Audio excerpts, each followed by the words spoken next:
Hello, dear listener and viewer, and people doing neither. This is a Bergkamp Wonderland, and with me tonight, I've got Raj. All right, Raj. Evening, how are you? I am fat, and I've just had 2 apple turnovers, and I hate them because I don't like apple. Dirty. What did you have for dinner tonight? That is my dinner. I've had that. I've got 2 bags of scampi fries if I'm feeling lucky later. So you're not going to have a cooked dinner later on at 3 o'clock in the morning? I've got 2 Prime Minister pies, though, chicken and mushroom. They're in the fridge. I might cook them and eat them. They'll all be gone. Will they? Yeah. You'll snaffle them by 4 o'clock in the morning. I've got a bag of mozzarella cheese from Tesco's that goes out of date in 2 days and it's mouldy already. And how many hours sleep are you averaging these days? Because I read something the other week that you did 13 hours one night. How dare you? Yeah, exactly. 13 hours. Love it. Well, yeah, I suppose so. Well, what else am I going to do? My friends can't come round. I can't go out. The offspring can't come back because she's a filthy student riddled with COVID. So I might as well just sleep.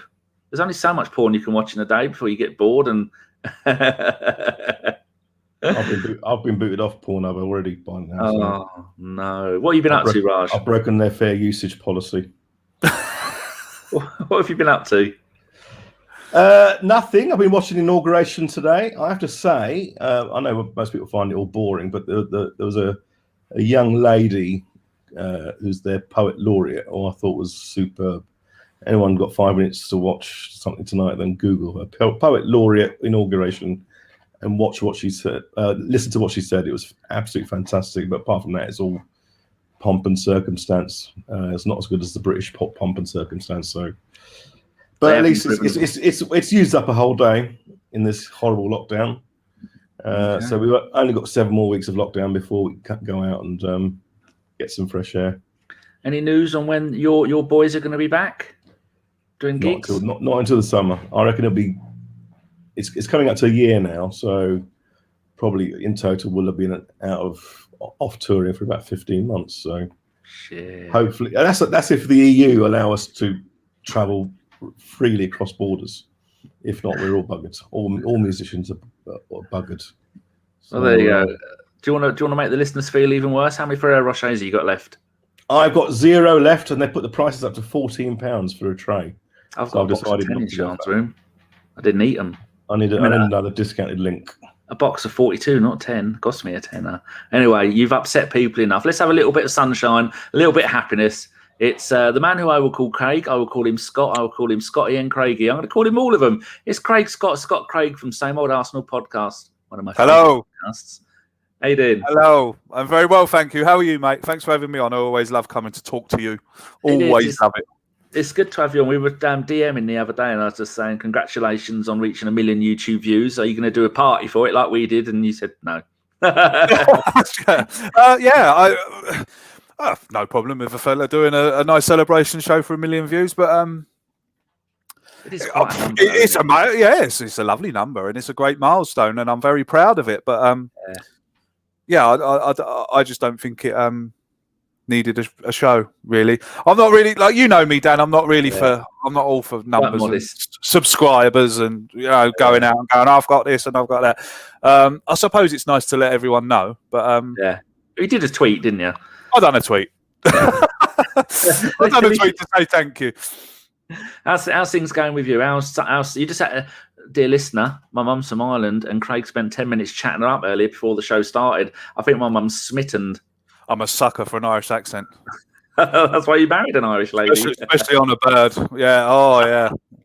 No, she's a lovely woman, your mum, and I had a lovely chat with her. Yeah, she's lovely. Like I said, I'm smitten for an Irish. I'm good for an Irish accent on a woman. She, you could see her sparkly blue eyes all lit up when you were being nice to her. She's not used to people being nice to her. I only get her to come round and clean and feed me. Then she buggers off again. Pure gentleman, me, Dan. Pure gentleman, mate. It's her fault. I support Arsenal. I've done over that story many, many times. Right, so we were thinking about what we're going to talk about because we're all pros at this. We've been doing this for a combined 200 years between us and a few thousand shows. I thought, what's the one thing that people are talking about at the moment? It's not Brexit. It's not the American inauguration. What we all care about is, we can't mention the O word, so it's going to have to be, Raj, start with you, how things have turned around as Arsenal fans. Because if we look back to the Christmas Day last year, it was the end of times for Arsenal. We were thinking of shutting the club down, burning the stadium down, and giving up foot because we were the worst team ever known in the world of football. And then we beat Chelsea 3-1. And then the next 5 games, we don't concede a single goal. And so 6 games unbeaten, 5 wins, an unlucky draw against Palace, who really didn't come to play football, did they? So how's it all turned around, Raj? How does it make you feel from Boxing Day onwards as an Arsenal fan? Are you full of the joys of, I was going to say spring, but COVID, I suppose? Just feeling a little bit more positive about things, aren't we, really? It's kind of like the green shoots of recovery starting to grow. We don't want to get too excited, but things are looking good. And when we do play at our top level, I've not seen anything better in the other teams. So, you know, am I getting excited? Can we get top 4? We can get top 4. But we've got to keep it going. And the onus is on Arteta in some ways and not mucking a team around and stuff like that, because he's now seen what some of these kids can do. And with Thomas Partey fit again, Aubameyang starting to score goals, we're not over relying on Saka and Smith Rowe. So, you know, we can keep a little bit more fresher. But it's been great. You know, I mean, the other night, Newcastle are a shit team, though. They're going to go down. They're going to get relegated. But we still played well against them in the second half. And I just think, yeah, you know, it's all looking good. But it is down to Arteta, because if he starts mucking around with that team and bringing in Pepe in and all that kind of stuff, then it could go tits up quite quickly. What do you think, Craig? I totally agree with you, mate. I mean, Saka on the right wing, I actually worry for Pepe at the moment, because Saka can't be dropped playing on the right wing. Yeah, you're right. He's got to stay there. And, you know, with the emergence of Smith Rowe, a midfielder who will pick up the ball and run forward with it instead of stopping and going backwards and sideways. I think Arteta is slowly seeing what he wants, and he's slowly starting to put his stamp on the team. I still believe that Arteta needs to make a few signings of his own, you know, to bring in his own players. He's been left with basically with, you know, is it Wenger's? You know, Unai Emery was left with Wenger's squad, and Unai Emery tried to do stuff with Arsene Wenger's squad. He brought in a few, you know, and Arteta's basically been left with the rubbish that's been left over. And as we've seen today, Socrates has gone today. I would say it's Mustafi next. That other, you know, other fella's gone. The removal van is full, and the boys are leaving. So I think basically what it is, Dan, to go back to your question, is that I think every single player on that pitch now knows what their job is. Before, he was chopping and changing and putting Aubameyang up front and moving him back to the left wing. Then he'd play Pepe, then he'd play Willian, then he'd play David Luiz, then he'd drop him and put Gabriel in, and then he'd drop Gabriel and put Holding in. So for the Arsenal players, they must be thinking, what is this bloke doing? You know, you've got to get your team set, and you've got to get your first 11 on the pitch, your best 11 on the pitch all the time. And I think that his best 11 started against Newcastle, and I think that's the 11 he has to go with. And a lot of players in that second half. I mean, a lot of players who have been getting a lot of stick, like Rob Holding. He's been magnificent, absolutely magnificent. And Arteta has really got a question on his mind that when Gabriel is fit, who's he going to drop? Who's he going to drop, Luiz or Holding? Your audio's breaking up a bit there. Is it? Yeah, it's like your Wi-Fi's going a little bit wonky. Is it? Oh, God. Right, once can you, Raj, take over there now, and let me just go and get all the kids off their Xboxes and stuff. Yeah, good point there, isn't it, Raj? Just me and you, Dan, now, isn't it? Should we just talk about films and stuff? I've actually started making a list of the films that I've watched this year and rating them, because that's on a spreadsheet. That's how sad I am. I've done about 7 films this year. I watched one last night with Seymour Hoffman in, where he plays a German bloke.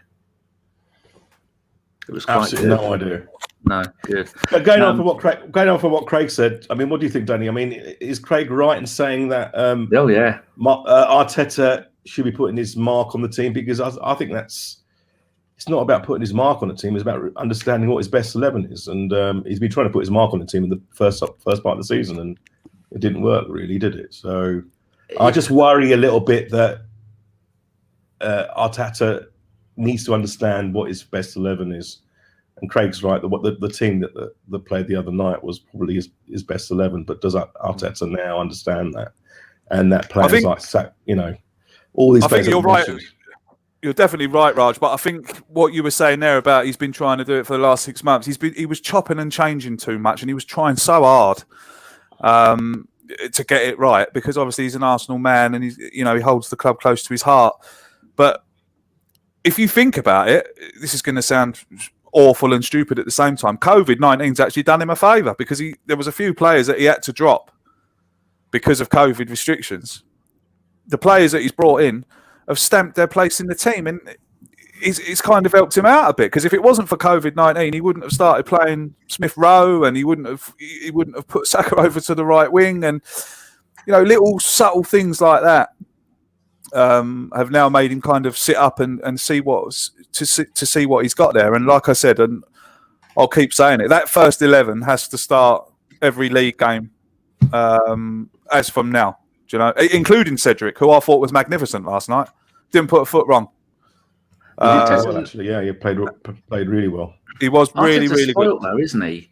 Because how many managers have been given a gem like Saka, left back, left wing back, right wing back, left wing, right wing, 10. He could do it all. Yeah. How many players in the managers in the history of modern football have had that? No, hardly any. That's what I mean by now he's finding out where the players are best. Like he's played Saka left back, left wing, centre midfield. But now he's on the right wing, and for me, he cannot be dropped from the right wing. Yeah, and he's left-footed, isn't he? Yeah, but then with his ability of playing on the right wing, on the left wing, and playing on the right wing, he can do it all. And you're thinking, haven't we recently signed him up to a new deal as well? That was the end of last year. Mm. And then there's media reports today that they're going to offer Smith Rowe a double your money long-term contract. So we need to. Hopefully Balogun will seal this lot, because Balogun, he's only played a handful of games for us, but when he has played, he has shown that it's not just because he's a superstar kid. He just offers something different. He's got a touch of the Giroux about him. He's a young man, like we've said for ages. Remember when Walcott used to play, get knocked off the ball all the time, and then we have Gnabry used to play, and Gnabry would be running down that way. You couldn't get him off the ball because he's well built, and that's the same sort of thing with Balogun, another young player who's coming through. And if he should look at the likes of both the Willock boys and so many other players that have been at Arsenal, like McGowan, the one who went to Barcelona. All these players that have gone, oh no, I want to go, I'm not staying here, I'm going to get a big money now look at them, they're all playing League 1, League 2 football. They're not doing anything special, and they need to look at these young players and go, no, I'm staying at Arsenal, and I'm going to Saka and Smith Rowe had 2 loans. He had one at Red Bull and then one at Huddersfield, and for ages people have been watching him and gone, well, he needs to get his chance. I honestly thought that the Smith Rowe wasn't going to work out at Arsenal because they didn't want him, but then they've given him a chance. He's come in and he's done more in the handful of games that he's played creativity-wise than a certain O-letter person did it in the last that run of 11 games where he got 1 goal and 2 assists, and then Arteta went, nah, I'm not playing you anymore. But we're just so lucky with all the great players that we got coming through. And then, like you're saying, I don't think Balogun's going to stay, unfortunately, mate. I reckon he's been talked around to moving by his agent, I'm sure. For money. And you're dead right what you say. I mean, I can only think of one young lad who went abroad recently and has made a name for himself, and that's Jordan Sancho. Obviously, who left Manchester City and went to Borussia Dortmund, and that turned out to be a fantastic move for him. We'll probably see him back in the Premiership in the not so distant future, I would imagine. Someone will come in and snap him up, but I agree with you, mate. I watched Balogun now. I know we were playing Dundalk, and it was kind of a dead rubber, but you are so right. He offers us something different. He's a traditional centre forward that plays with his back to goal, holds up the ball, and brings the midfield into the game. So, yeah, if he did go, I'd be disappointed. But at the same time, look, he's a young lad. Is his career on the line? It's up to him what to do. And he's not even in the squad, Dan, is he? He's never been on the bench. He's not, he's only in the Europa League team. It's not a good message for him. to be sending out to him. Another thing, if I was Balogun, I'd be knocking on the manager's door asking why Nketiah's in the team and he isn't. Because a lot of people had a go at me on Twitter for saying that Balogun's better than Eddie. You haven't seen him play this, that, and the other. You only need to watch Balogun for 10 minutes to see that he'll be better than Eddie. Do you know? He's got it all. He's built like a brick shit house. He's fast. He can shoot. He can finish. Why Eddie Nketiah keeps getting into the team over him, I'm not too sure. So, but it's all down to the manager, isn't it? And I still trust the manager. I trust the manager with his decisions. Yeah. If Mikel Arteta is saying that he doesn't want him, then he doesn't want him. Raj, if you were a defender, who would you rather come up against, Little Eddie Nketiah, or would you rather come up against Balogun? Because I personally don't think any defenders are scared of Nketiah. No, I wouldn't want to go up against Balogun. I just think he's so much better than Nketiah, but I've got no idea why Arteta hasn't got any faith in him. But I hope he doesn't get rid of him because hopefully, hopefully I think that he'll realise he's a bit of a gem at some point in the next 2 or 3 months, and with a captain, we'll see how it goes. But do you guys think we're going to actually buy any players now that we've got losing some players? No, I don't think we'll buy. I think there'll be when's the deadline?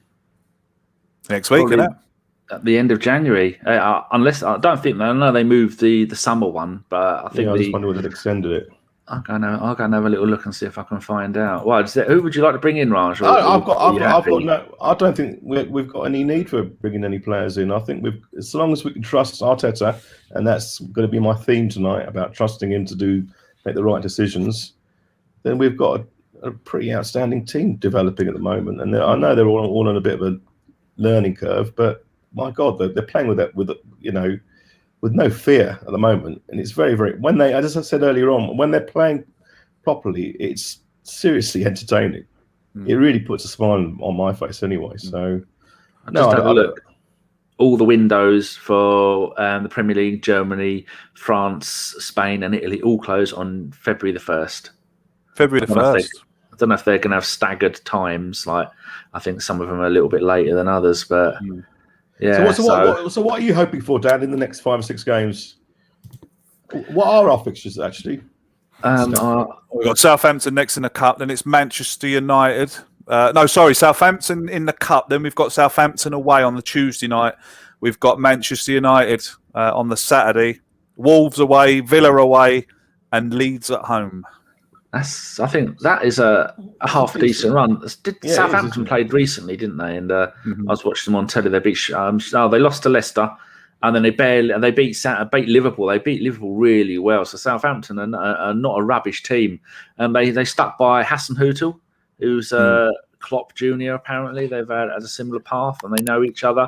And Hasenhüttl was crying. He was down on his haunches, crying. The first time he beat him, I think, wasn't it? First time he's beat him as a manager, I think that's what that was all about. That was a wonderful he loves what he's doing there. So looking at the games coming up, but we're playing Southampton 3 days apart. For me, I don't really care about the FA Cup. For us, I think it's more important to have a better run in the league, because when we've got Benfica are a decent team. There's only 2 or 3 decent teams in Portugal. But the only hard game that we've got coming up after the Southampton one is the Man United at home. And we've seen Man United. They're an attacking team. And Arsenal have seen that in recent games. If a team comes to us and they want to play football, we'll outplay them. Some of the fantastic goals that we scored. Like if we're allowed to let play, then we're wonderful. It's when teams like Palace come and they don't want to play football. That's when we've got a trouble. Or Brighton problems. Yeah, I don't think Brighton really wanted to play football. But what's more important, FA Cup or the Premier League, Craig? Well, I think every supporter wants to win things. I mean, I want to see to win the FA Cup again. It'd be great, but I think winning the FA Cup kind of will paper over the cracks a bit.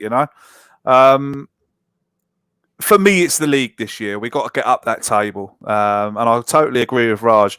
We can finish top 4. People will laugh at us and say we're deluded and this, that and the other. But we can. It's still mathematically possible to finish 4th. We're not that far behind, are we, Craig?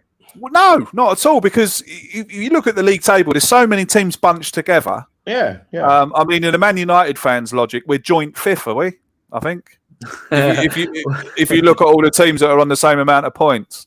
Well, Villa had a few games in hand, and they just lost 2-0 to Man City, so they're still below us. Yeah, they've got another 7 points. They've got another 3 games in hand. Yeah. So, but we're only 6 points behind Spurs in 5th. Yeah, well, they are. You see, 6 points. That's 2 games. Do you know? There's a lot of hysteria going around at the moment. We're rubbish and this, that, and the other, and we're 10th. We're 10th. I mean, like, fellow having a go at me on Twitter the other day saying, I said that I still trust Arteta, and his comeback was we're 10th. But if you look at the league table, like you just have there, with 2 points off, 6 points off Spurs, that's 2 games. It's nothing. Yeah. So there's plenty of games left yet. And look at the form table.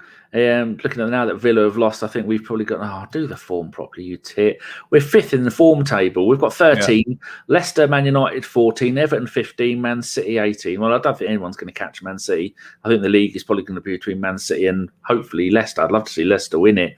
But then when you look at goals conceded, we've got the 4th best defence in the league. We've gone 5 games in a row without conceding goals. And George Graham used to say, the first thing you do when you take over a club is you sort out the defence. We had a shocking defence, and now we've got rid of some players. Some Kolasinac has gone on loan to the end of the season.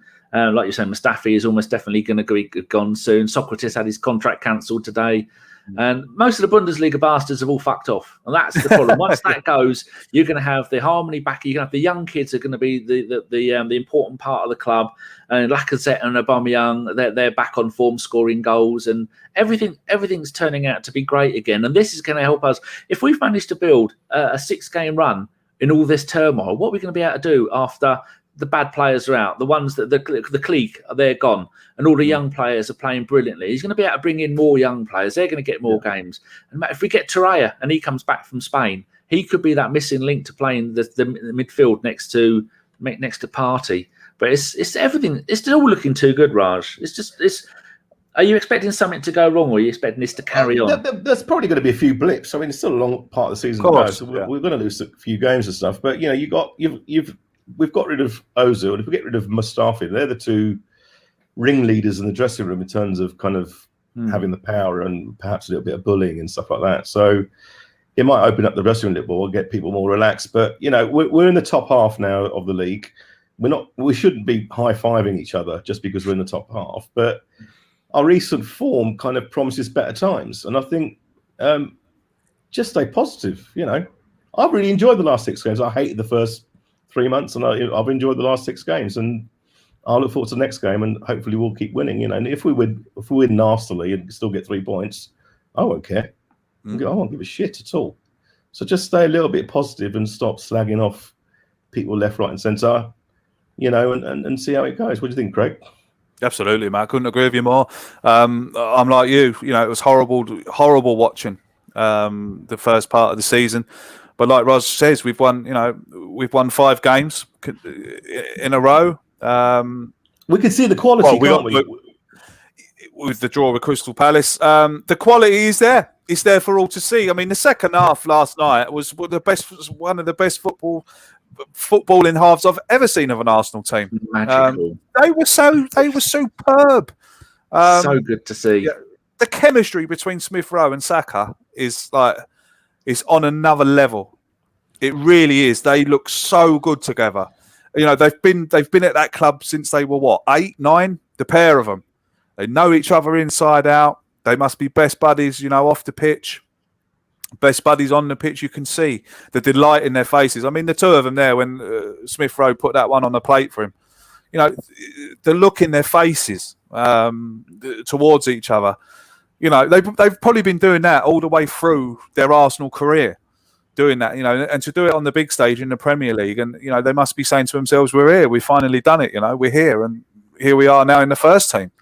So to have players like that, but the thing about Saka and Smith Rowe for me is the other players who are on the fringe watching them. Like you said, Dan, hopefully Balogun is watching what's going on at the moment and saying, hang on a minute. Perhaps I have got a little bit of a chance here. Perhaps I have got a future here.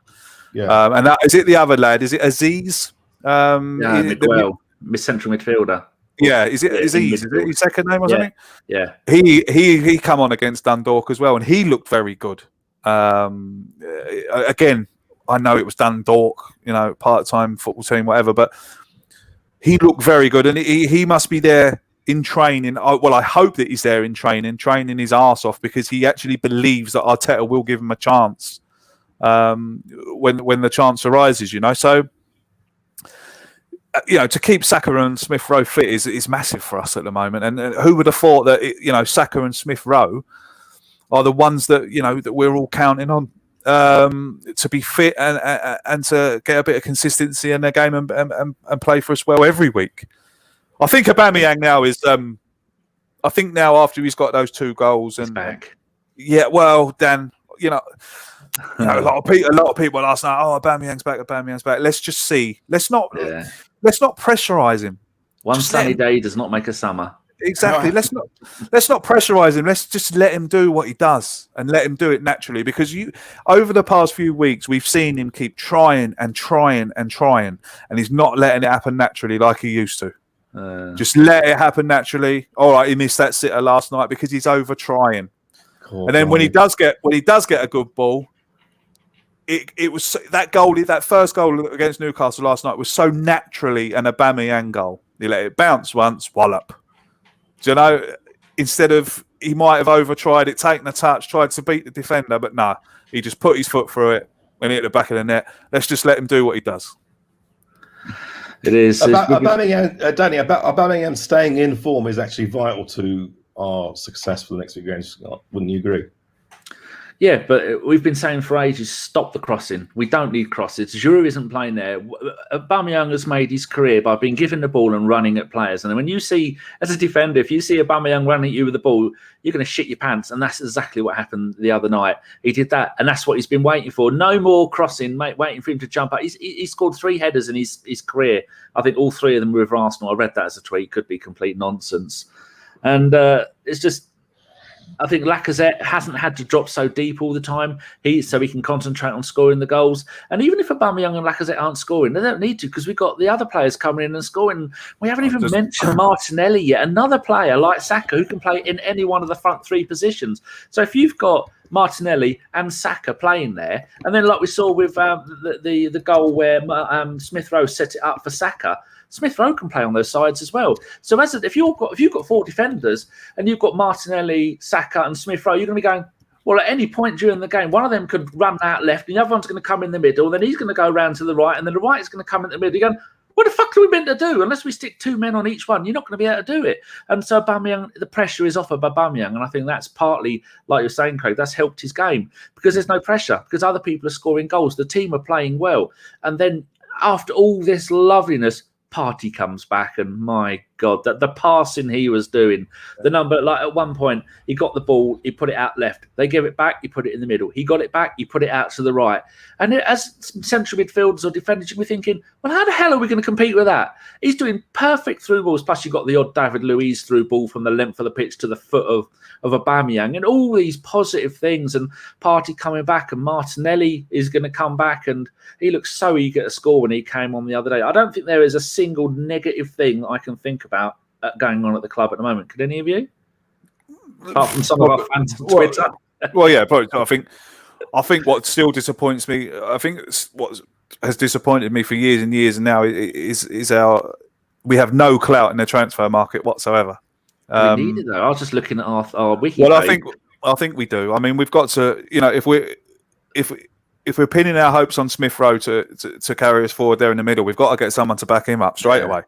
So we need someone to back him up.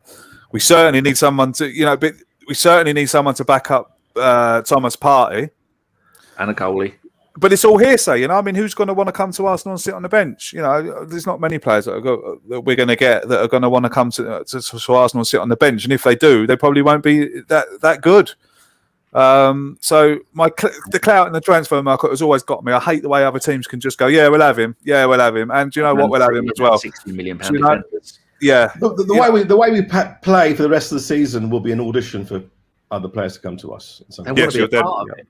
Yeah. So hopefully, if we're putting together performances and people can see it's a young team with potential, then you might have one or two players go, actually, I wouldn't mind being part of that and giving it a go. So, I mean, I think Raj is right in what he says about Aubameyang, Aubameyang being fit, but I also think Thomas Partey is going to be massive for us as well because the geezer is world class. There is no doubt about it. He really, people laugh at me again. That bloke is world class.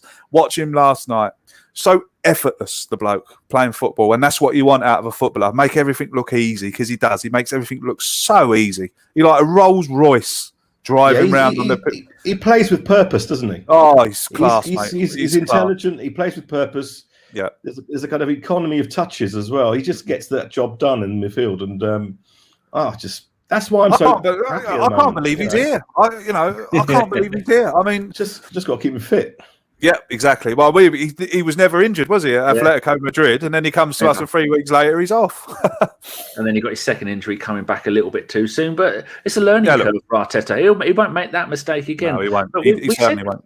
We've said for years that we need another Vieira-type player. Now, I think it is fair to compare him to Vieira because not only, I mean, I don't reckon he panicked at all. You give him the ball all day long, he's going to make people look silly. The only tiny mistake he made is when the ball came out, someone made a run down our right-hand side, and I think he maybe wasn't completely matched fit, didn't get to it in time, went to sliding tackle in, and then decided, no, I ain't going to make this, and then pulled out rather than getting a yellow card for a late tackle. And then things like that was the only thing the entire night you thought, I don't worry about that. He's going to be fine. But is it fair to compare him to Vieira? Not just because of the build of him, but because he seems to have the ability to do everything, to defend, to pick out passes, to be the metronome in the centre of midfield. This is the one that you're going to look to when things are not going right, and he's going to be the one to stand there and go, don't worry, I've got this. He's the first midfielder in the last 3 years that you could compare to a previous great.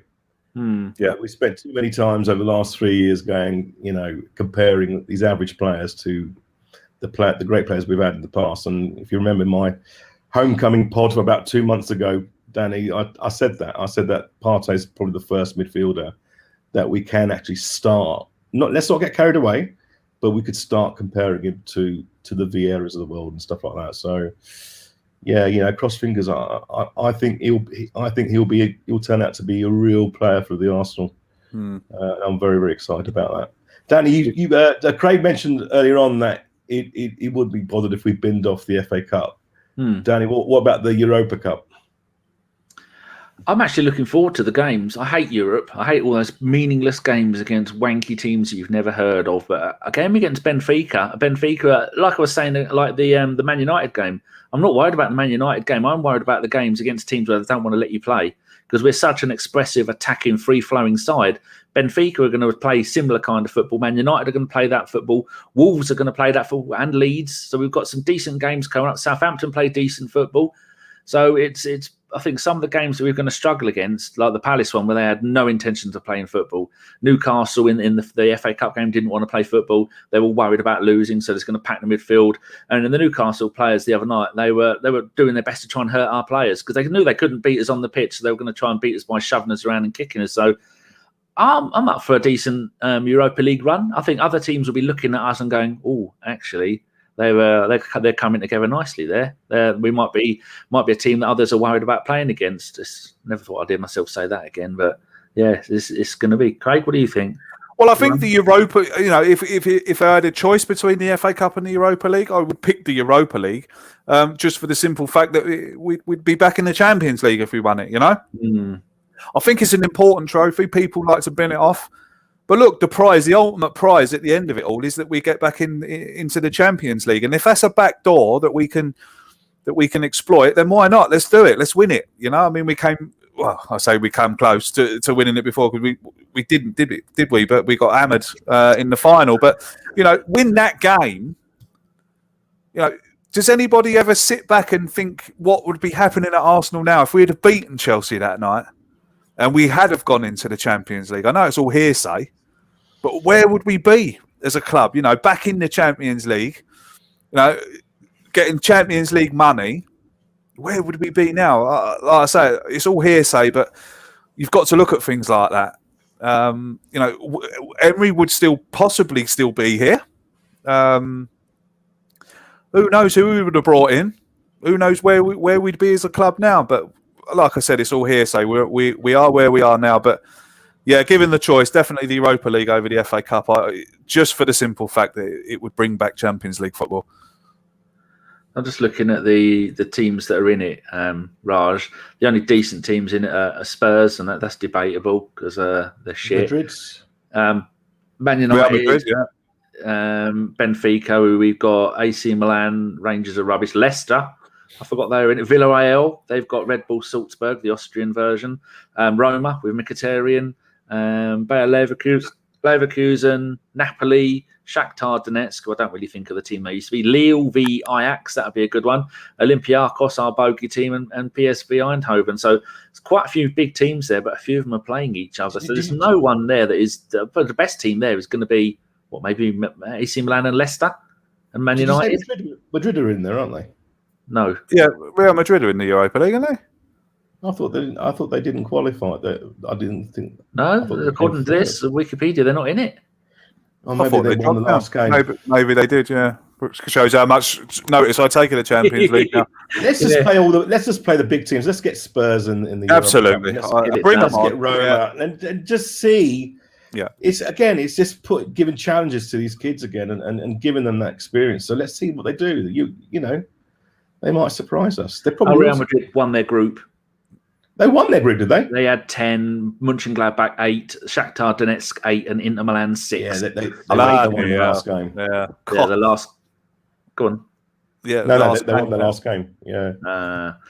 Yeah. So another thing I was thinking about, we're a couple of gentlemen in the wilderness of our old age, and you went to Highbury many times, didn't you, Craig?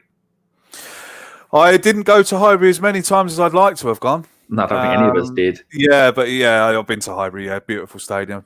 So, looking back at the Highbury days, maybe even you're old enough to remember I'm not sure how old you are. You're not as old as me and Raj, but you remember the George Graham days, didn't you?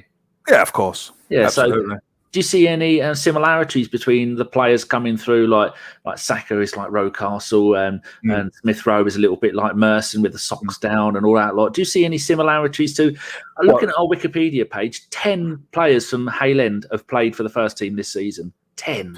Well, this is obviously there's massive similarities between Graham and Arteta on the bringing the youth through. You know. Do I see any similarities in the way we play? Not really. We were boring back then, weren't we? Boring 1-0 to the Arsenal. Boring Arsenal. But look, sometimes, yeah. I did actually think Saka. I did compare Saka to Rocastle actually. I had to slap myself and go, no, let's not start mucking around with that kind of thing. Let him be his own player and all that kind of stuff. But yeah, sometimes you do hark back to other players. Go, well, you know, he reminds me of him and. You know, but I think that's what our big mistake is as a fan base. I really do. Like every time we sign someone, they've always got to be compared to someone else. We love doing that, didn't we? Yeah, that's our failure for the last 3 years. Yeah, exactly. Why can't we just sign a player and just back him and let him do his thing? And if he's not good enough, then we have to leave that down to the manager. You know. And because we build them up in our heads, yes, and it doesn't happen, then we all get angry, and then we all slag them all off, and the cycle continues. It's just a vicious cycle, goes round and round. Yeah, so exactly. Just leave them be. Just leave them be. I just don't see. I totally agree. I just can't see why we just can't let them just go out there and do the thing, and we'll talk about it after the game. You know, you can't. I mean, I'm one for it on Twitter. I'm such a knee jerker. Like last night, I was calling for Aubameyang to be taken off. You know, take him off. He's doing nothing. Bring on Martinelli. You know, and then 5 minutes later, he pops one in the back of the net. And of course, we do podcasts, and we're not managers. We're allowed to do these things. Exactly. You know, and then I have to cover it up on Twitter by saying, "Oh, see what I did there? Look, I slagged him off and he scored." Right, who shall I slag off next? Yeah. But I think you were saying that far too often we compare modern players with players of old. I think as podcasters, we try to give a little bit of insight of like Partey. I'd never really seen Partey play with Pepe and all these other players. It's easier if you get a new player and then go. If we sign someone like Vardy, no one needs to go Vardy is like an Alan Smith. We don't need to do that because everyone knows. But when we've got a young player coming through or a foreign player we've not heard of, I think as podcasters, we try and relate that to someone in the past so people might get a better idea of who they are. Like the amount of times I've said, Saka could be like this or Smith Rowe could be like this. It's now we don't have to. We don't have to keep referring back to them as because they're coming through because we all know what they do. I mean, Saka, for all we know, Saka could end up being a goalie with all the skills that he's got. He could play in almost any position on the pitch, and I wouldn't be surprised if they do move him around and he has to cover at right back or something like that for because he's just shown that he can do it all. But yeah, I think that we do it for a reason. But yeah, it's to maybe just let them be their own legend. I think why we do it as an Arsenal fan base is because we've been so spoiled over the years. Some of the players, we've been so spoiled with some of those players that we've had the pleasure to watch play for our club. The Perez's, the Overmars, the Bergkamps, the Omris, the Tony Adams, the Patrick Vieiras, the Ashley Coles, David Seaman. Oh, stop it! You're making people cry. Yeah, do you know what I mean? It goes on and on and on and on. Every single one of those players who we watched and every single one of those players that I mentioned knew what it meant to play for Arsenal, and with Saka and Martinelli and Smith Rowe, especially Tierney, especially Smith Rowe. I keep going back to Saka and Smith Rowe. They know what it means to play for Arsenal. Yeah. They've been here. They know nothing more than Arsenal. They've been here since they were young boys. So the more of those players we can get into that team, the better it will be. And then we can start, once they get into the team and they start realising what it is to play for the Arsenal, then we can start saying, oh, doesn't he remind you of Patrick Vieira? Or doesn't he remind you of Ray Parlour? Or doesn't he remind you of... That's when we can start comparing. Not when they get a first team appearance and go, God, he looks good, doesn't he? He could be the next. I mean, I can remember that Japanese lad scoring for us. Yeah, and on Twitter. No, it wasn't Inamoto, was it? It was the one who went to Germany. Yeah, Park, wasn't it? No, he was the Korean. Oh, the Korean lad. Yeah, sorry, the Korean lad. Yeah, I played one game against Man United. He played one game. He scored a goal in the cup. Yeah. Opened up his body and placed it into the top corner. Twitter was going, God, that was a bit Omri-esque, wasn't it? Oh, bloody hell. Like, do you know? And it's like, oh, come on. Yeah, it was a great goal and a great finish, but next year, Omri from Korea. You know? I don't think anyone's done that yet for Ben Cottrell or Miguel Azeez, but we have got a young lad coming through the youths called Miguel. I think it's Miguel. No, Lopez. I think he's 17-year-old Spanish kid, left back. And he's brilliant. And George Bird was on about there's another right back we've got coming through. And then we got just so many. The one I'm looking forward to is the goalkeeper as well, the young lad in goal there. Yeah, Arthur. The young lad in goal there. He's been training with the first team for the last few months. So, it's looking good, man. I'm sitting here saying, having a go at our transfers. You're dead right in saying, Dan, do we need to? Or Raj, whoever, I think it was Raj or Dan, do we need to go into the transfer market? I don't know. We'll see. What will be. Que sera, sera. Indeed. Raj, should we talk about he who shall not be mentioned? Ozil. Oh, he's done it. I've mentioned him already. I think it's good. He's gone. And I think, as I said earlier on, if Mustafi goes, that dressing room will be a lot easier to manage. It's as simple as that. They are. They are. We all know that those two were the two big power brokers in that dressing room. We'll get rid of Mustafi.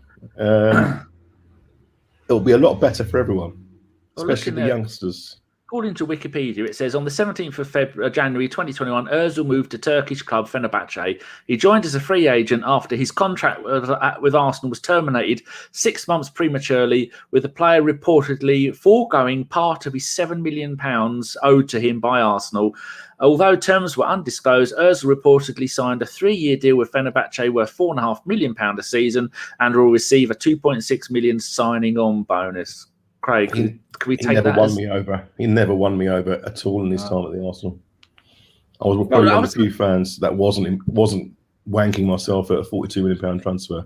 But you look at he's a magnificent player, right? He had 2 seasons with Schalke, whose name I never get right. 4 seasons with Schalke, I can't say it. 4 seasons. That's it. 3 seasons with Werder Bremen. The 4th season, he only played 1 game. Then he had 4 seasons at Real Madrid, or 3, and then the last season he only played 2 games and came to us. And you think for Real Madrid, he played 53, 52, 52. Oh, he's one of the Real Madrid's greatest players. Oh, he's amazing. Real Madrid, they won the league once, and they won the Spanish Cup and the Spanish Charity Shield. That's it. With Werder Bremen, he won the German Cup, and that's it. So for someone who they're going, oh, he's one of the greatest players in the world. Craig, how many times in the 7.5 seasons Ozil was Arsenal, one of the greatest playmakers in the world, how many times did other teams come in for him? True. Very true. He's had 1 good season at Arsenal when he should have broken the assist record. He should have smashed it, but unfortunately he had Giroud up front.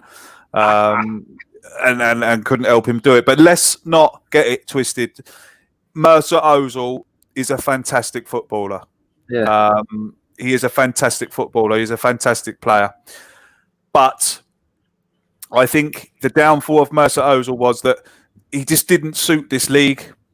You watch his YouTube compilations in Madrid, he's got about 5 minutes to pick out every pass that he makes. No one goes near him. He can stand there and go, oh yeah, there you go. I'll give it to you. In the Premier League, you just do not get that time.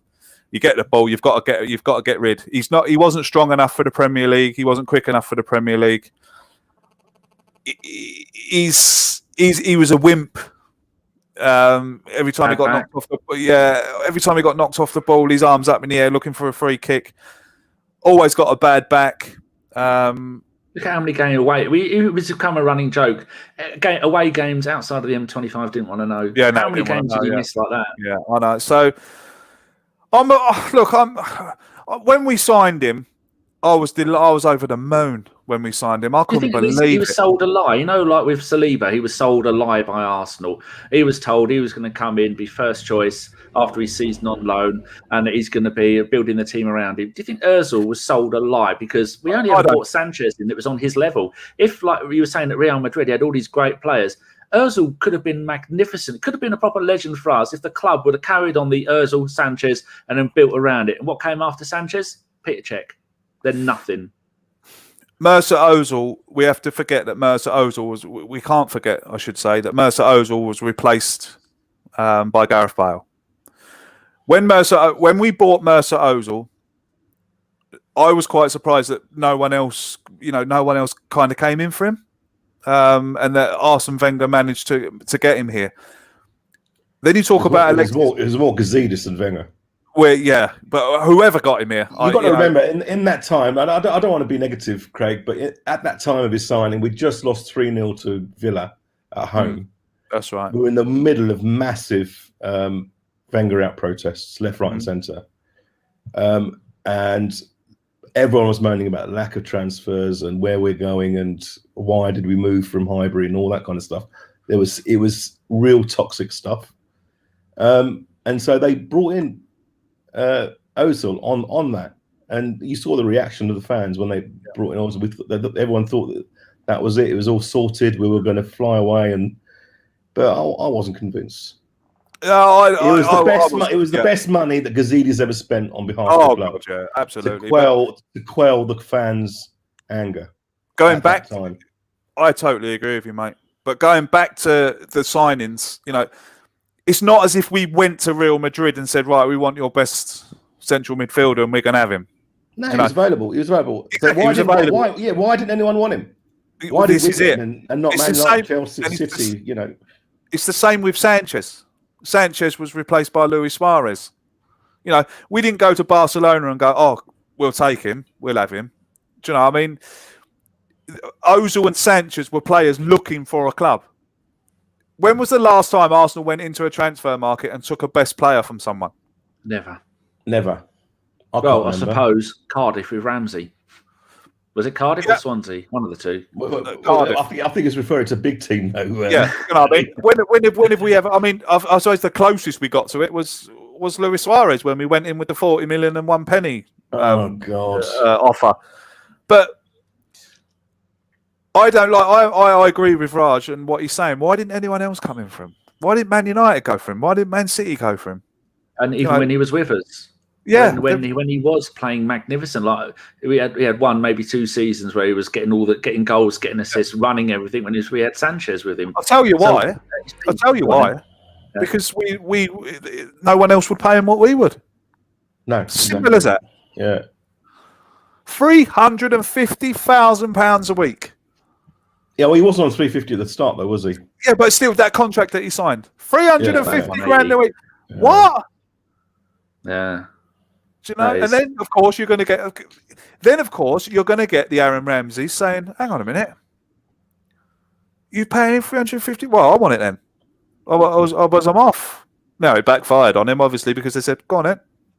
And now he's on 400 grand a week at Juventus. Exactly. Yeah. So money talks in football, and I mean, you look at Alexis, what Sanchez did.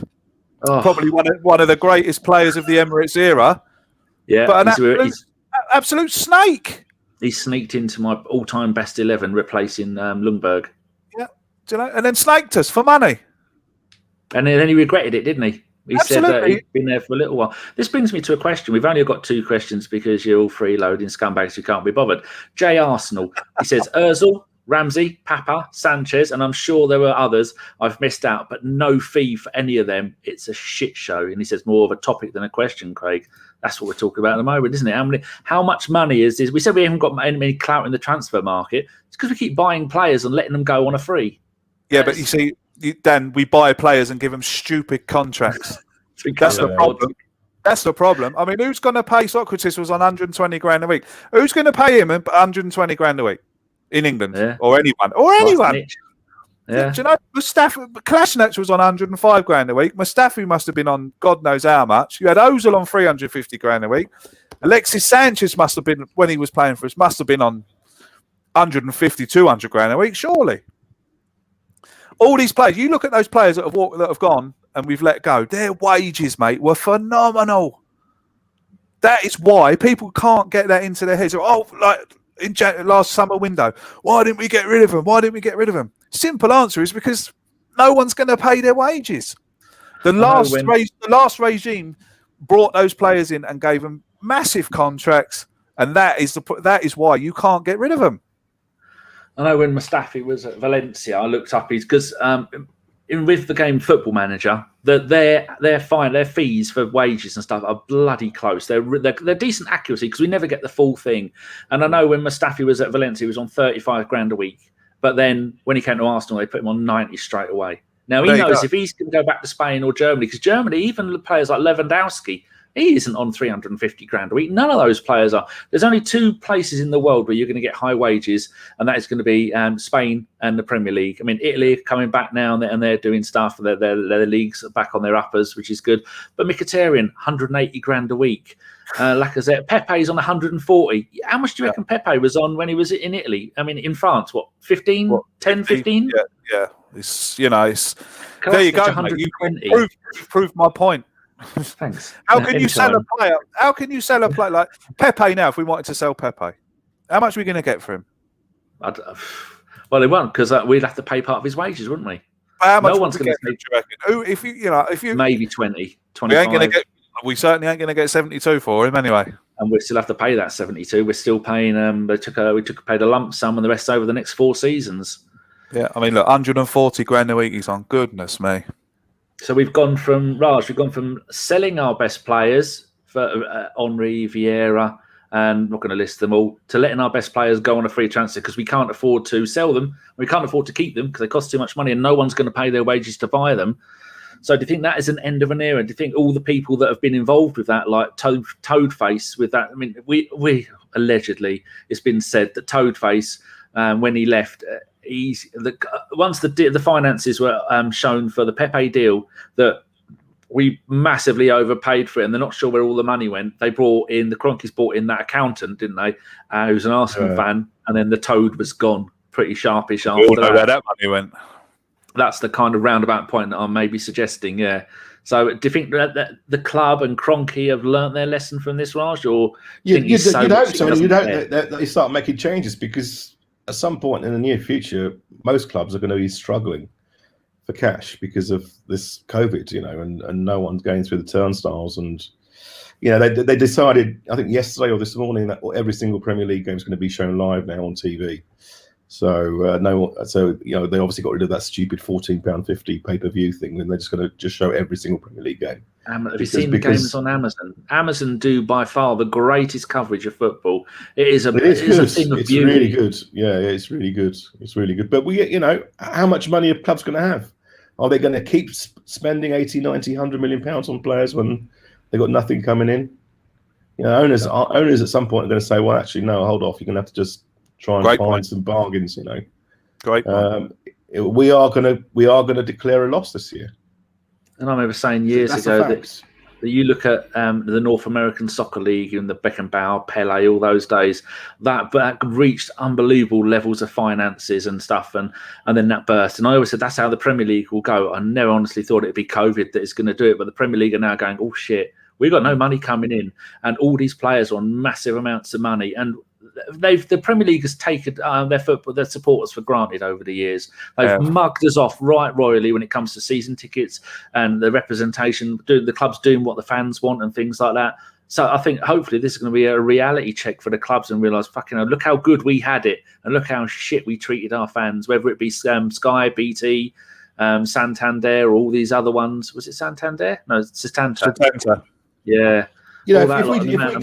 If we declare a loss this year, which looks like we will do, having looked at the accounts, then how does financial fair play work? If a club declares a loss, then you're not going to be allowed to buy too many players.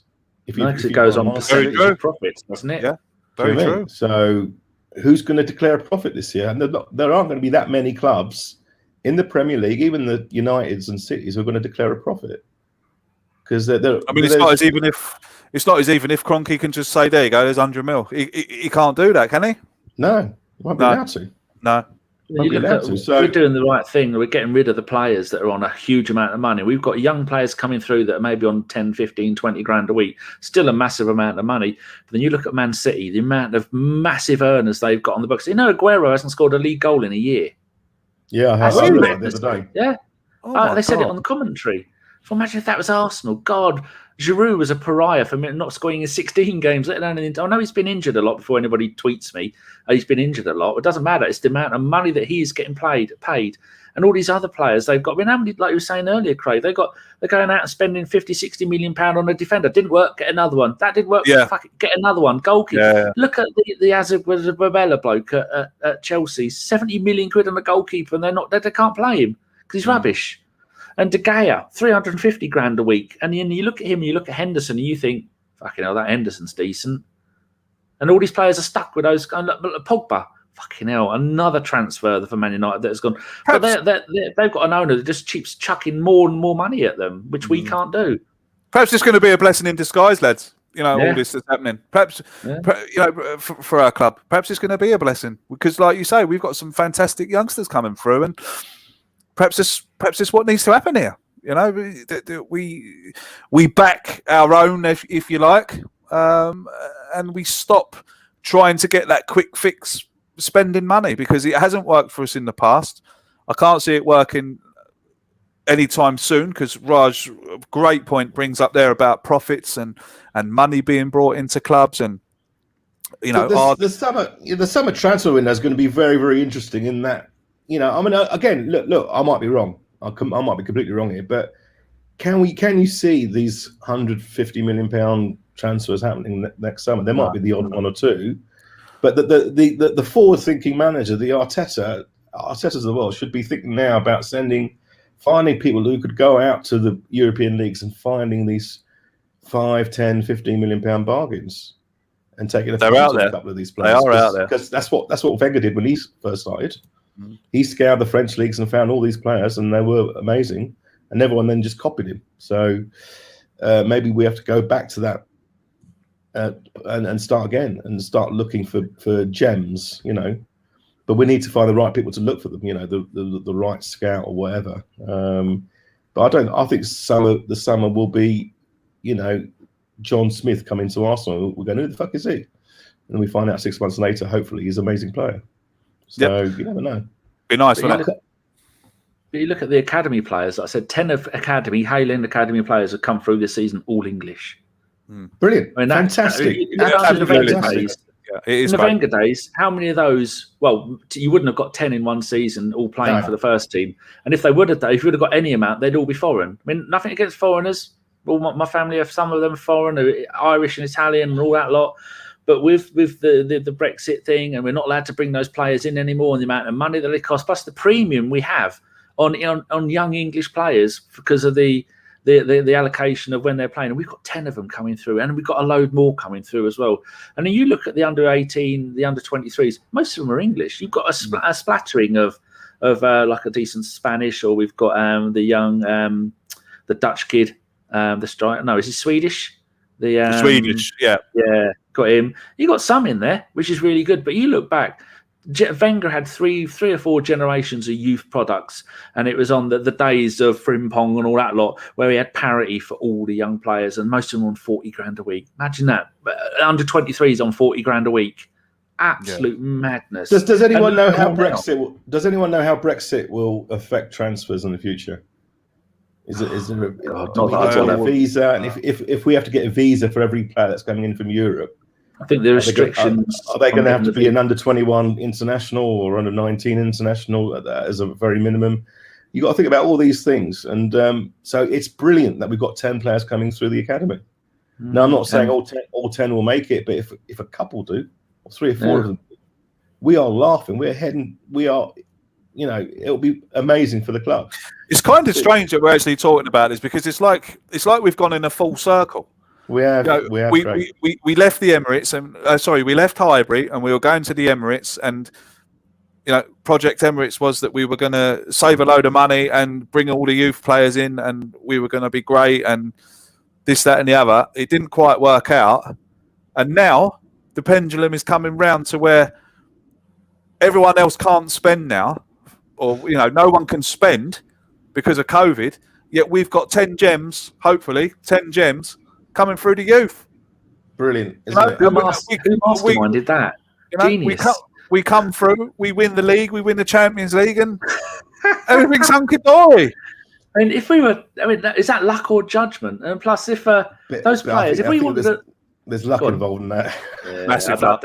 No, it asked. They didn't. No one was sitting there with an abacus working this out. But looking at the market at the moment, how much? I'll start with you, Raj. 3 players: Martinelli, Saka, Smith Rowe. How much do you reckon it would cost if we wanted to go and buy players that in that part of their career where they're performing like they are now? Because we've got 2 for nothing. If you want to buy all 3 of them, it'd cost you. What, 220, 230, maybe more? Got it for nothing. Craig? Do you know what I mean? Yeah, exactly. I mean, they've got to be in today's market and today's prices. They've got to be 50 million a piece, haven't they? 50, yeah. Easy 50. Easy. It's amazing. And their value is going to go up. I hope we secure their contracts. I hope we make sure that they love this club. I think they do, mate. I think they do. I don't think we're going to have any problems with Saka and Smith Rowe and Martinelli signing new contracts. And I know Saka's just signed another one. I think Saka's was really long, wasn't it, or something?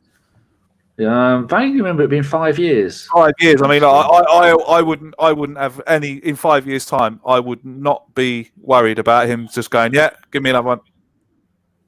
Do you know? And he's signing it again. It's a great position to be in. It is one for you. Who should get the 10 shirt? A new player? Or one of the ones we've already got at the club. There are people saying that Lacazette wants it. I don't think Lacazette would want to change numbers. I know he was 10 when he was at Lyon, but who would you, Raj? Who would you think should get the 10? I've got no idea who should get the 10. Certainly not Lacazette. I don't think he cares really. I think there's only one player. I don't know whether his heart's in it anymore. To be honest, I mean he's another one on decent wages, isn't he? I think it's £180,000 he's on. But I don't know. What do you think, Craig? I'll give it straight to Smith Rowe. No question. There you go, son. Boom. Put that on. Yeah. That's yours. You know what I mean? And again, can you imagine that? Can you imagine him being brought into the office and Mikel Arteta saying to him, "Right, you're my new number 10." Can you imagine what that kid's going to be feeling walking out of that office? Yeah. Do you know? It's all. People think I'm mad when I say things like that, but it's all psychological. He's going to think that oh man, look at Arsenal. Look at this faith they're showing in me. I've been here since I was 9. Now I'm number 10. Oh my God! It's all that feel-good factor, and again, that will make him love the club. Do you know? This is the most positive podcast I've ever been on in my life. Saka's contract is 2024.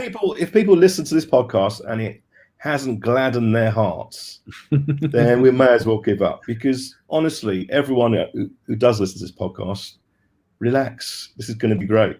And I'm not talking about this next 6 months. I think for the next 2 or 3 years, we're going to see some real quality developments. It's going to take a long time. It will It started. Ozil's gone. Klopp took 4 years. Gone. Exactly.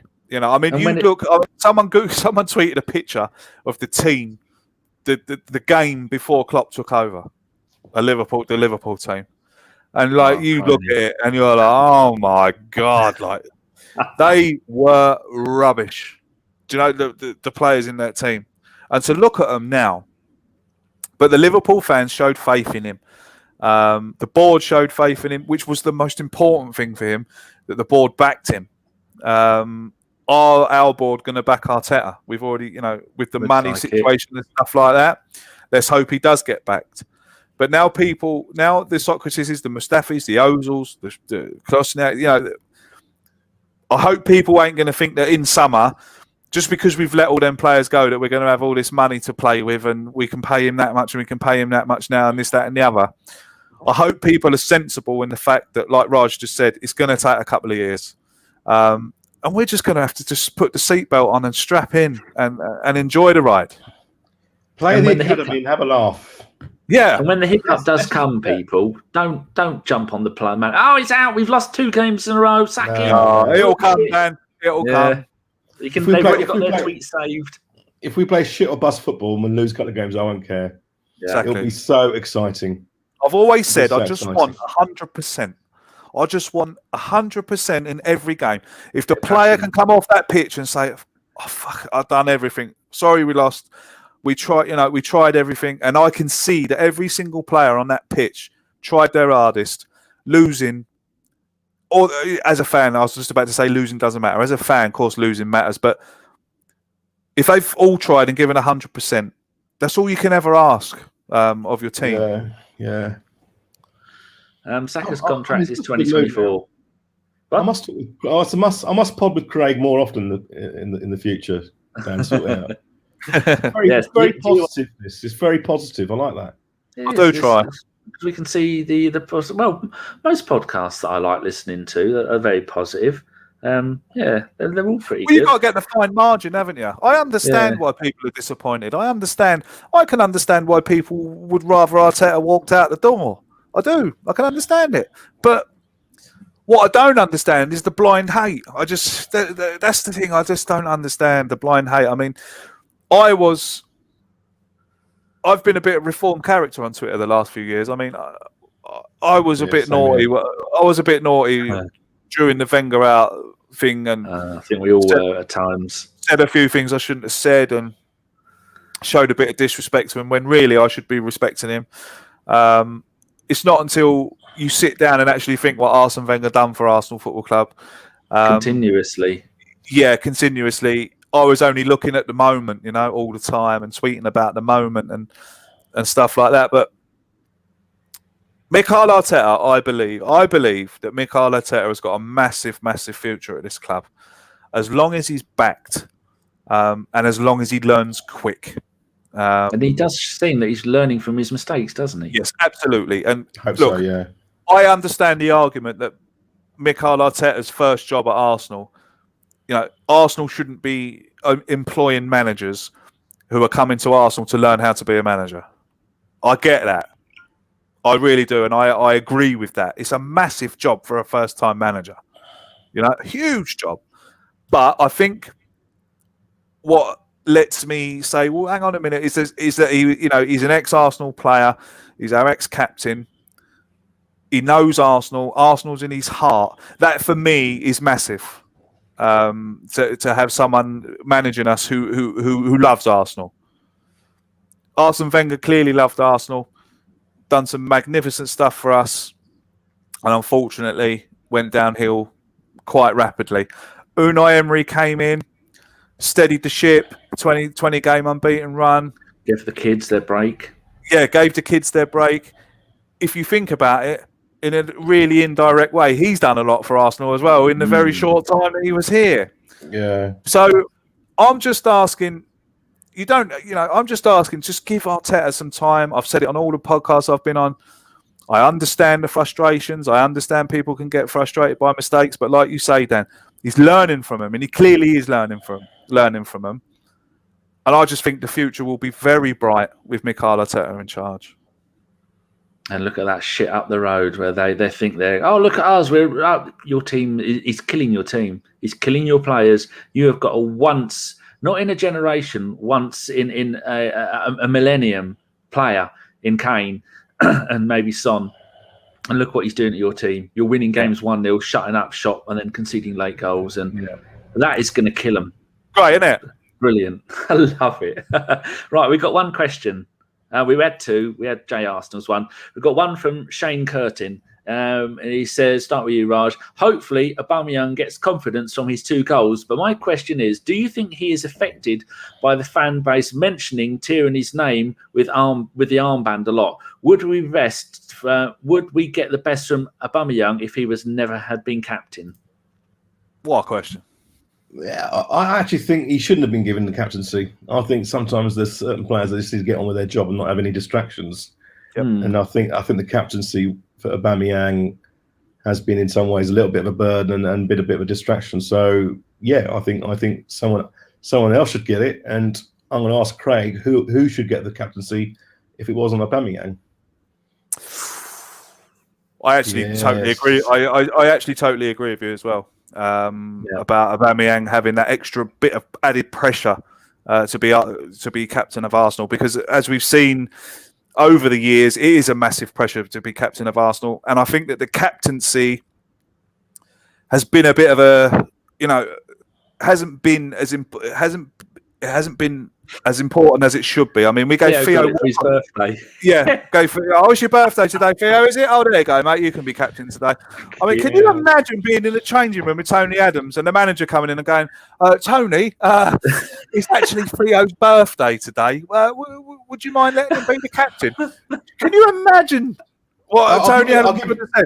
I'll give you a second question. You haven't answered the first one, but the second question would be: is the Arsenal captaincy an honour as it used to be 20 years ago? No way. Not a chance. Yeah, exactly. It's been flouted around. We made Fabregas captain to try and stop him from leaving. I think Nasri had a stint as captain to try and stop him from leaving. Van Persie. The snake. I mean, look, I'm sorry, I shouldn't really call him that, but he left a sour taste in my mouth, that bloke. Yeah, do you know that bloke, right? When he first signed for Arsenal, if I'd have caught him in bed with my missus, I'd have lit his cigarette for him. Do you know, that's how I feel about it. I would have lit his cigarette for him and asked him, does he take 1 or 2 sugars while I go downstairs and make him a cup of tea? And then he done that. But anyway, Marked his cock. Yeah, I've done it for him. No problem at all. With the car, who's going to get the captaincy now? Holding? Oh, no. I think if there's one man that's shown me that he could captain this team, and that's Kieran Tierney. Oh, Tierney, right? Okay. Yeah, Kieran Tierney for sure. Very young, though. 23. Exactly. Game, was he captain of Celtic? He was. I believe he was captain of Celtic a few times. If Scott Brown wasn't, Scott Brown was captain, but when Scott Brown was unavailable, I'm sure Kieran Tierney was captain for Celtic in that situation. If one man has shown me, he's so old school again, Kieran Tierney as well. He's so old school, such an old school footballer. I love him, and how we got him for £25 million is. Sorry, Celtic fans, we owe you money. Yeah. Sale of the century, absolute sale of the deal of the century. But if there's one man who's shown me that he's got the passion, he's got the drive. I mean, I've seen him twice now shouting at Aubameyang for not tracking back or not getting forward or not giving him the ball when he wanted it. He shouts at him.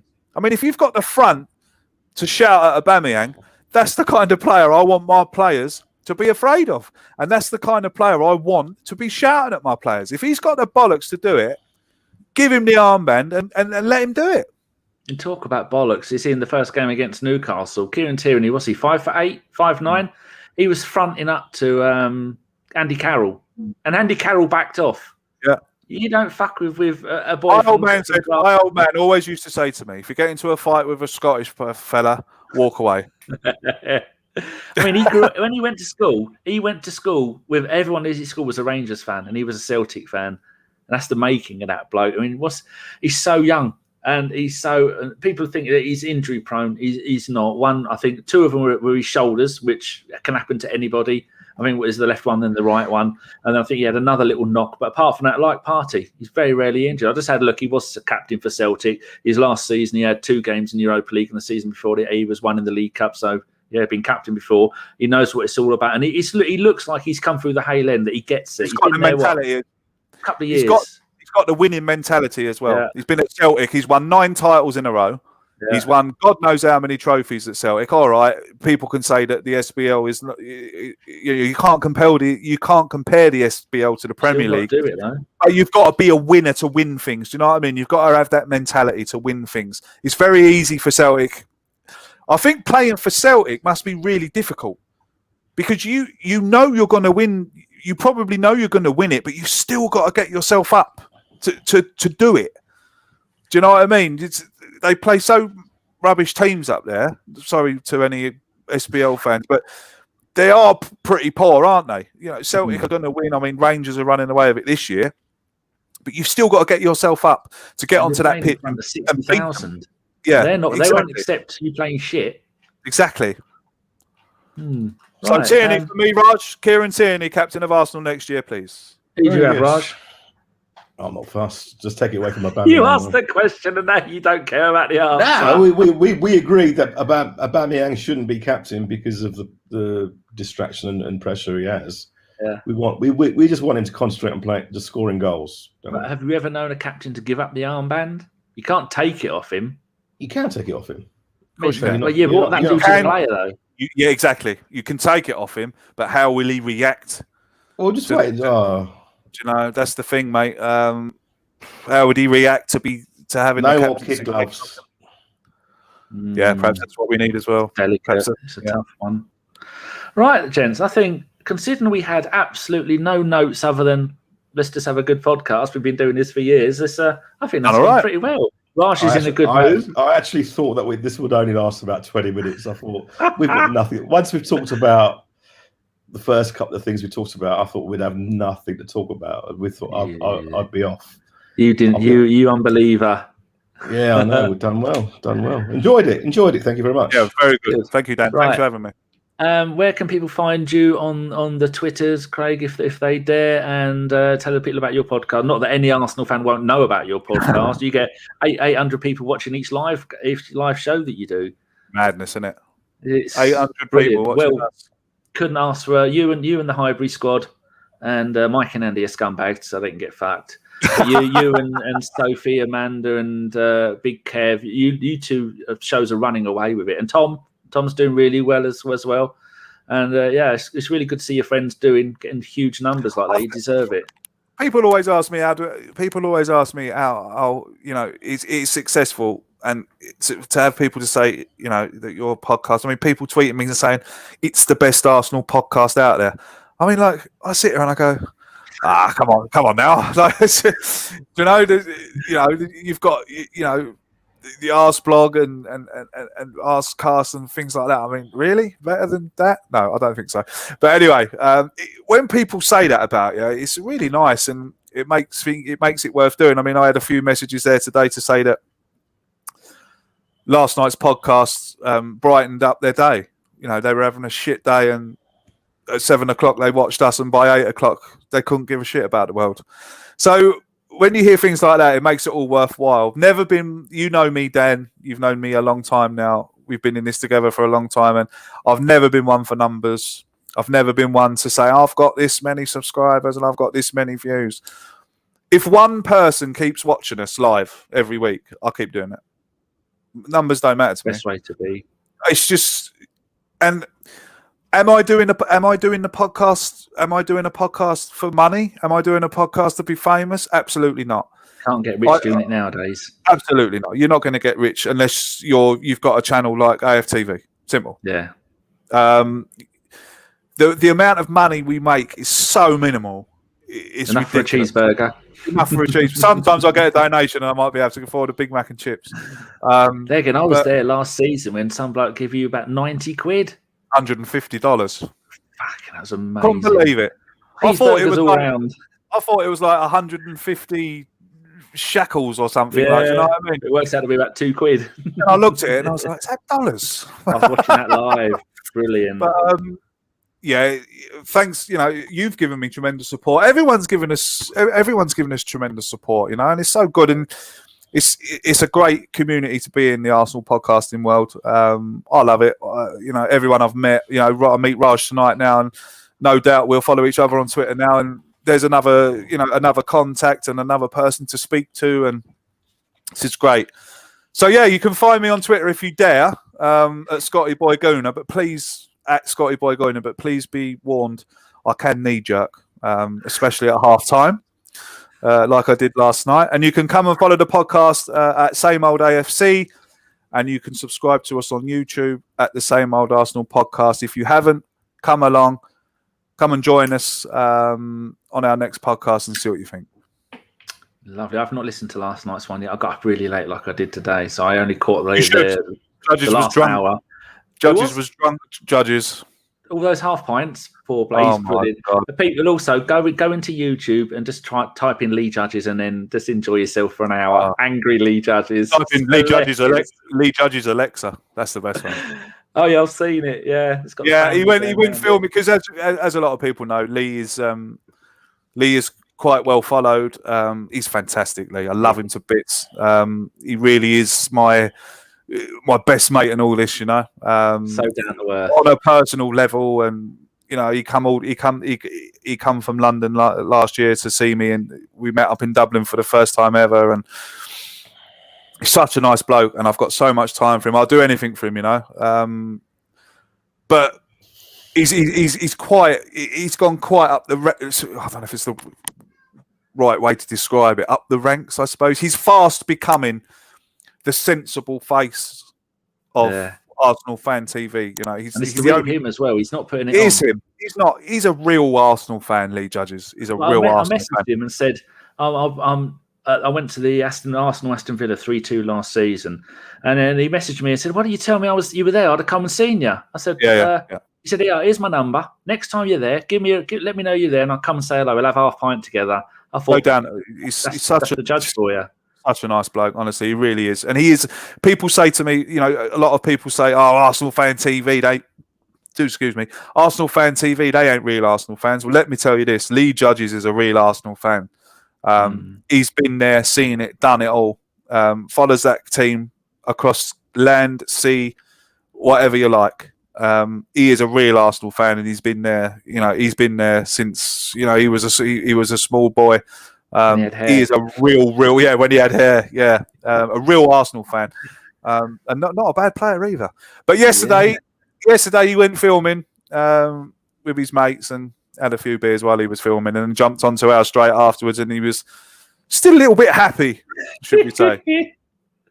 Oh, talking of happy, something you'd never be accused of being, Raj. And where can people find you on the Twitters? And have you got any? Your boys have been doing live gigs, haven't they, over the internet? Do you want to publicise that at all? Or do you want to keep it a secret? Yeah, no, we're gonna stream a show on Friday for a month. It's already been recorded, so that'll be available on our website, bootlebeatles.com.